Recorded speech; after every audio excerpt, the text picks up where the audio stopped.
Plus d'une centaine de morts, c'est le bilan provisoire des frappes aériennes effectuées à Bounti dans le cercle de Douanzan le dimanche 3 janvier dernier. C'est le seul titre de cette édition. Les détails dans un instant.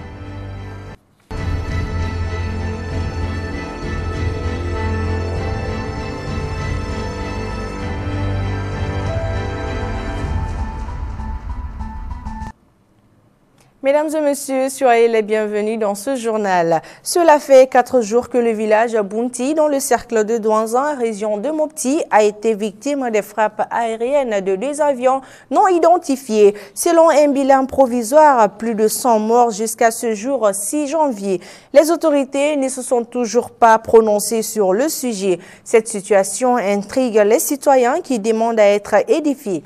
Ibrahim Assako, Mariam Traoré et Ibrahim Sou pour le reportage.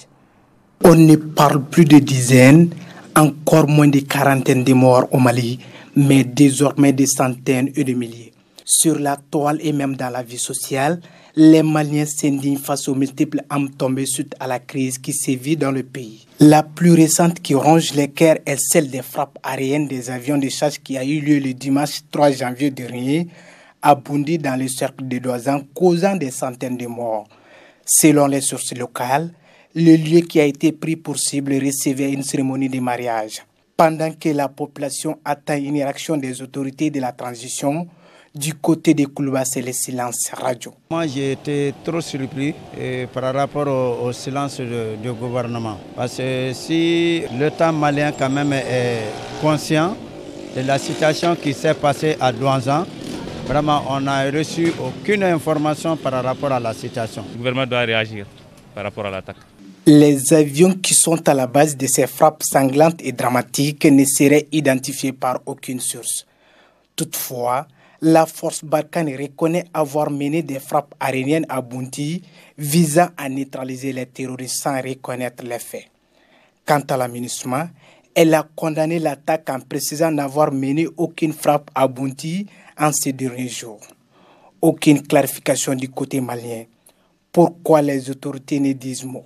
L'attaque concernant Douanzan, moi je pense que c'est une attaque comme toutes les autres attaques. Bon, dans des situations comme ça, je pense que le gouvernement ne peut pas réagir. Il faut un peu de diplomatie dans des situations pareilles. Pourtant, dans un passé récent, le président de la transition Bandao avait déclaré que les forces étrangères présentes sur le territoire malien ne mèneront aucune opération sans la collaboration de l'armée malienne. Alors, on est en droit de nous questionner qui est à l'origine de ces frappes aériennes. Elles seraient effectuées à l'insu de l'armée malienne? L'année 2020 a été pénible dans notre pays, marquée par la crise sécuritaire, économique, sanitaire, éducative. 2020 qui reste gravé dans les mémoires, surtout pour les couches les plus vulnérables. En ce début d'année 2021, quelques citoyens donnent leurs avis. Aminata Koumaré et Ibrahim Sou.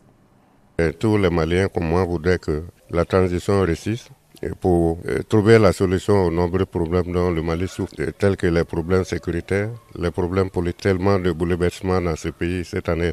On ne voudrait pas qu'on revive les mêmes choses. 2021, une transition réussie, des élections présidentielles et législatives réussies pour que le Mali aille sur de nouveaux rails. Par rapport à l'équipe de transition, une attente immense, parce que l'équipe de transition a du pain sur la planche. Parce que vous savez, ce pays, on ne veut pas bien le faire. Ça, il faut le dire, on se cache certaines vérités. Les élections présidentielles et puis les élections législatives, là, que ces élections-là soient crédibles, transparentes et surtout inclusives. Je trouve que la transition est sur des rails. Et ce qui est sûr, il y a beaucoup parmi eux, parmi ces dirigeants-là, qui sont dans leur premier service. Donc ils ne sont pas dotés de beaucoup d'expérience. Et cela demande de leur donner assez de temps. Et ce qui est sûr, ils vont nous amener à bon port. En ce début de 2021, mon attente par rapport à la transition, c'est de faire de leur mieux pour envoyer un climat social apaisé, de réunifier le pays tout entier et de rehausser l'école malienne. À présent, on place à la page internationale commentée par Absetou Sissé.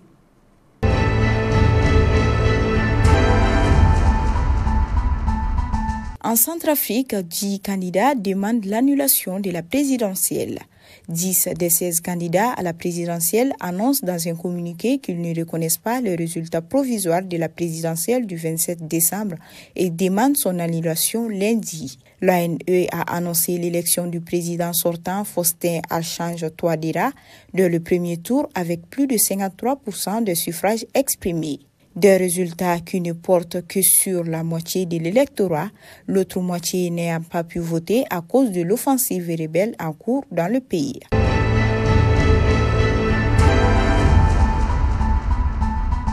En Corée du Nord, Kim reconnaît des erreurs en ouvrant le congrès du parti au pouvoir. Le royaume ermite a ouvert son deuxième congrès du parti au pouvoir depuis l'arrivée de Kim Jong-un à la tête de l'État communiste. C'est seulement le 8e depuis la création du pays et il intervient 2 semaines avant l'entrée à la Maison-Blanche de Joe Biden. Cet événement pourrait définir les politiques économiques et internationales pour les 5 prochaines années.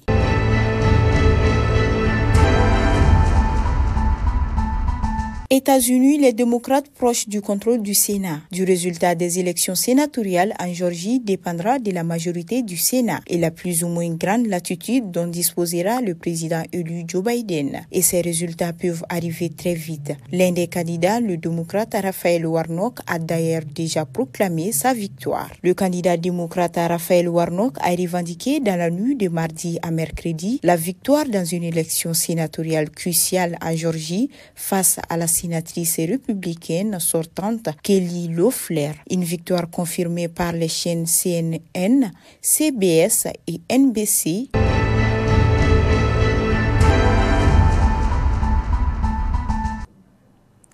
Dans cette deuxième vague de la maladie à coronavirus, l'inquiétude est grande. Cependant, si la presse bénéficie de soutien dans la lutte contre la COVID-19, la population, quant à elle, ne semble pas être sensibilisée. Mais le respect des mesures barrières demeure un défi à relever. Yacouba Koulibaly et Aboubakar Traoré.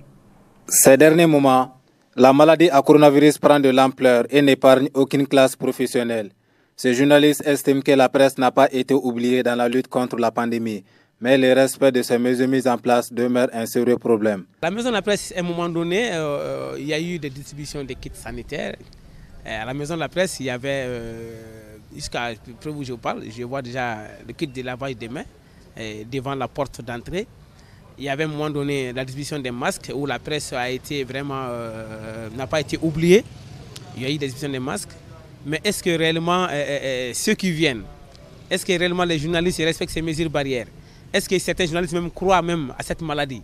Il y a eu trop de propos autour de cette pandémie auprès de la population. D'autres disent c'est vrai, d'autres disent que c'est pas vrai, d'autres disent que c'est des fausses informations, des rumeurs qui circulent, mais si réellement c'est vrai. Mais ici à la maison de la presse quand même, peut-être les gens ne veulent pas respecter, sinon quand même il y a eu des dispositions. Et des dispositions, à un moment même où je vous parle, il y a déjà des kits de lavage des mains devant la porte.